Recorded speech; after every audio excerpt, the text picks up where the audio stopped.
Hello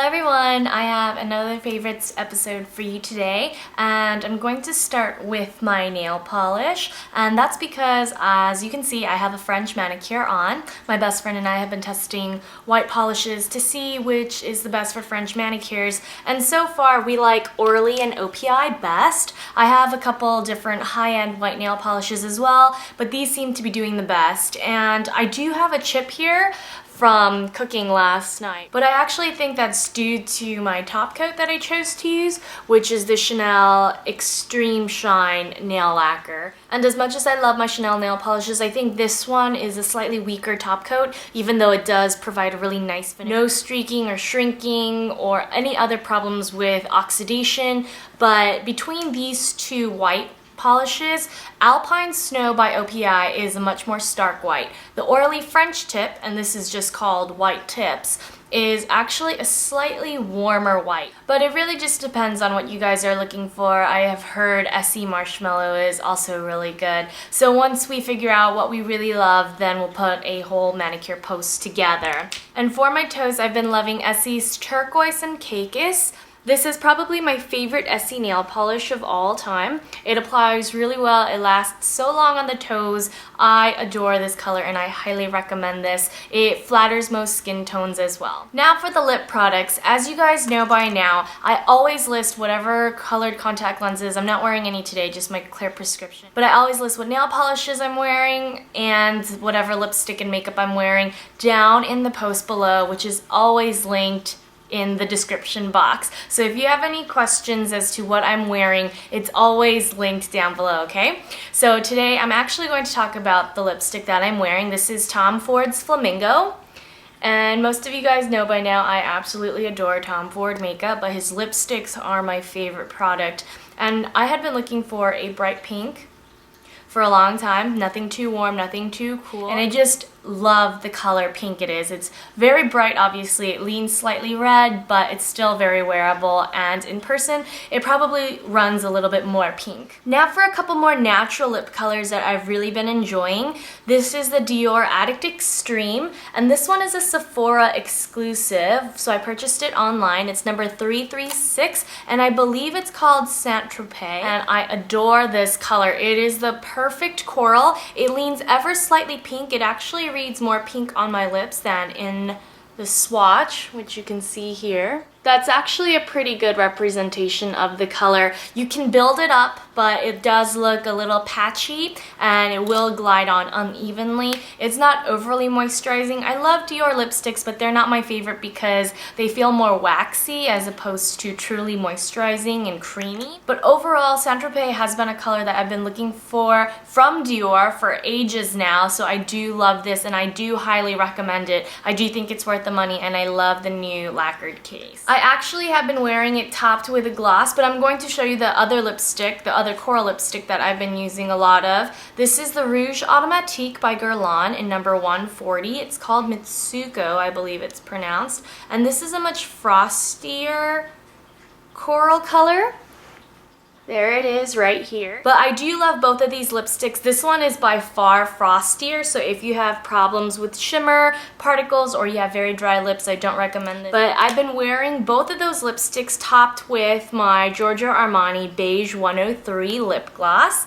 And this is a glossed Armani. I absolutely am in love with these gloss formulas. And these lighter colors, there it is in the middle, as you can see, are very sheer, but this one has a slight coral tint with pink and orange, very, very, very little micro shimmers. But these are kind of like the YSL glossy stains in that they feel really water-light on your lips and then thicken up. I know some of you are uncomfortable with that kind of formula and you have told me you are, but I personally am a huge fan. And these Armani lip glosses, along with the YSL glossy stains, actually make my lips look better after I take them off than my lips looked before I put them on. So I do love them and highly recommend them. The darker colors in all of these formulas do perform better, but as you guys know, I do like lighter lip glosses. So I'll just put the lip gloss on top of both lipsticks. It doesn't change them too much, but it does provide, obviously, a glossier effect. It's just a slight translucent tint that's added, and it makes the lipsticks less coral, slightly more beigey, and more multi-dimensional. It makes your lips look really full. So if you have thin lips, I highly recommend this gloss. Now for some brushes. A lot of you have been asking me what I thought about Chanel's revamped brushes. As you guys know, I purchased the foundation brush when Perfection Lumiere first launched. That was the very first black and silver brush to launch out of the collection. And while that one is very good, the next one that I purchased was the number 4 blush brush. And this one, in fact, I do think is worth the money. It's a very great improvement on the number 7 Chanel brush, which I still really liked, and it applied my Jouer Contrast blushes really well. But I think the number 4 brush, the new one, is much softer. It has a more standard traditional shaped head, and that's actually why I like the number 7 brush, because it fit perfectly in the pan for the Jouer Contrast dome. But the number 4 really works for me, and I think it's actually better for non-Chanel blushes as well. They are still made in China for those of you who were curious, but honestly, I don't really think made in China or made anywhere else really makes a difference. A lot of designer brushes are made in China, and I've never experienced problems with them. You know, some of them might, like these, might not have been as soft, but I never had experiences with shedding or loose bits. So obviously, you know, if you want to invest in Hautelook, which I still haven't tried yet, I know I really need to get on that. So hopefully by the end of the year, I will have acquired some of those brushes. But I really think, you know, if you want excellent quality brushes that aren't made in China, you could try Shoemint or Hautelook. And now for a pair of shoes that I have been loving. These are by Shoemint, and I believe they are called the Chloe. These are in taupe suede, and I love the heel height. It makes me gigantically tall. And as you guys know, I'm only 5'1", so I'm really little. So of course I love all the help I can get in the height department. Surprisingly though, these are very comfortable. I wear anywhere from a 5.5 to a 6. In heels, I generally wear a 5.5. So I got a 5.5 in these, but a lot of people have told me that the Chloe runs a little large. So if anything, I would recommend you size down. My left foot is significantly larger than my right foot. My right foot's almost half a size smaller. So my 5.5 fits perfectly, but in my right foot, which is smaller, I actually had to put a little pad down here.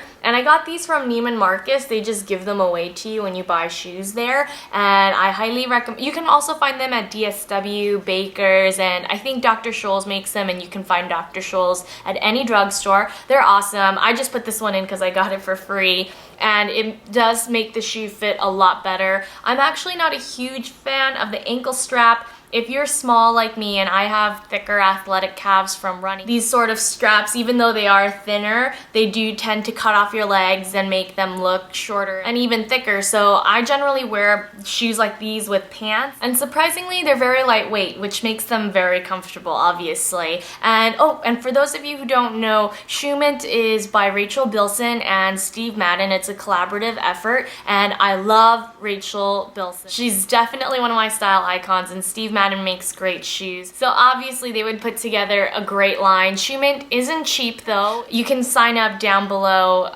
There's a link in the description box if you're interested, but I do recommend them. And last but not least, for my favorites today, I'm going to talk to you about my newest skincare additions.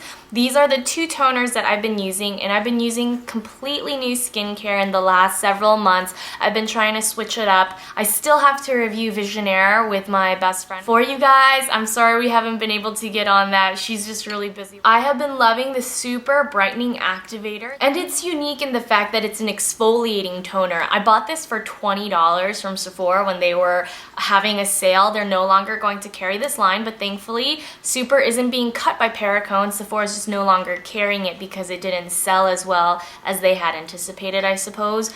But it will be available through the Super and Dr. Perricone website. So I'll get more into this later. It does have a stinky smell, but overall I think it's one of the best toners I've ever used, and I will be repurchasing it.